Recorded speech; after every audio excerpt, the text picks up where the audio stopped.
নমস্কার প্রিয় দর্শক, আজকে আমাদের কাছে একটা সাইকেলের 36 ভোল্টের লায়নের 10S এর একটা ব্যাটারি এসেছে, যেটা নেগেটিভ পজিটিভের টার্মিনাল আমরা সিডিসি মেশিনের নেগেটিভ পজিটিভের টার্মিনালের সাথে কানেক্ট করে নিয়ে আমরা ফুলেকে চার্জ করেছি। চার্জিং ভোল্টেজ 40.86 দেখা যাচ্ছে।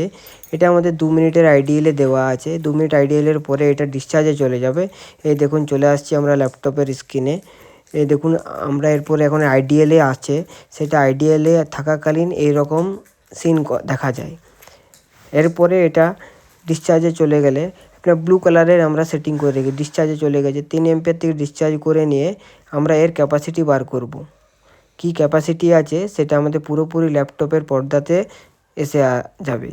আমরা অ্যানালাইজ করছি, অ্যানালাইজ করিয়ে নিয়ে আপনারা দেখতে পাচ্ছি আমরা পুরোপুরি সিসি চার্জ ডিসচার্জ পুরো প্যারামিটারটা আমাদের পর্দায় চলে এসছে। এইভাবে আমরা কাজ করে থাকি। আপনাদের কোনো যোগাযোগ থাকলে আমাদেরকে জানাতে পারেন।